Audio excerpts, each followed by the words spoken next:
السلام عليكم ورحمة الله وبركاته. بسم الله والصلاة والسلام على رسول الله عليه أفضل الصلاة والسلام.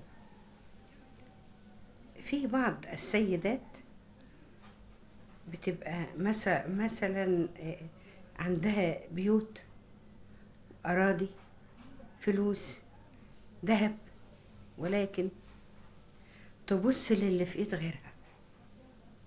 طب ازاي؟ مش عارفة. ده بيرجع برضو لحالة نفسية من البداية. كان الأب الله يسامحه إذا كان عايش والله يرحمه إذا كان ميت، الأب كان غني جدا ولكنه كان بخيل على ولاده. فالبنت طلعت نفس الكلام، تربت تربية جوع. البنت أو الأب مقصودش حد معين، مقصودش أم العروسة ولا أم العريس، مقصودهاش.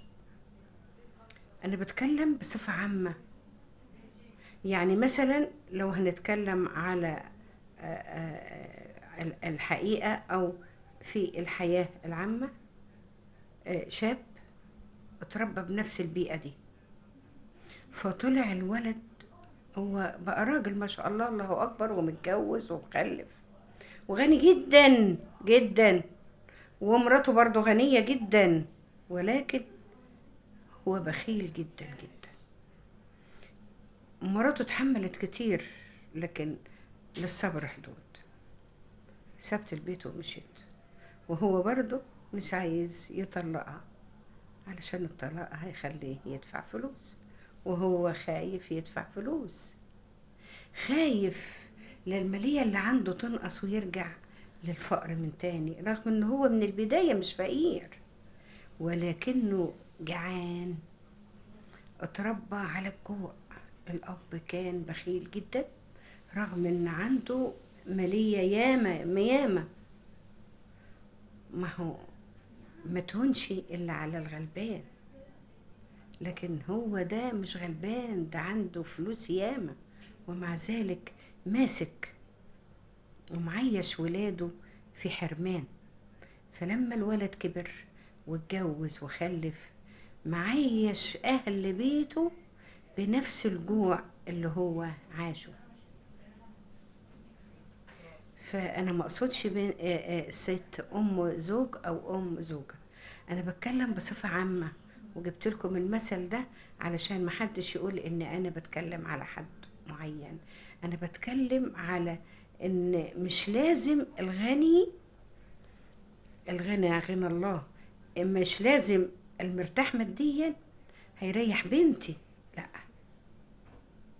لا، هو ممكن يكون مرتاح ماديا بس جعان، واكيد طبعا مش كل الناس المرتاحه ماديا جعانه، لا، ده ياما ناس ما شاء الله عليهم، يا رب بارك لهم تاني، وزيد وزيد وزيد وزيد وبارك، وايدهم فيها الخير وبيحنوا على الغلابه جدا، وعلى طول على مدار السنه بيوزعوا. لكن في البعض الاخر جعان مهما تديله، بيبص للي في ايد غيره. انت عارف ولا انت عارفة ان ممكن ياخد الحاجة منك ويرميها في الزبالة، ما هو مش محتاجها، بس المهم ان هو خدها. انت في ايدك حاجة هو يقدر يجيب قدها 20 مرة، بس هو عايز يحرمك انت منها، لان هو عايش عيشة الحرمان طول حياته. ربنا يهديه ويشبعه ويقنعه، ما نقدرش نقول الا كده، ربنا يشبعه ويقنعه. القناعة كنز لا يفنى. السلام عليكم ورحمة الله. ما تنسوش الاشتراك في القناة وعمل لايك ليصلكم كل جديد.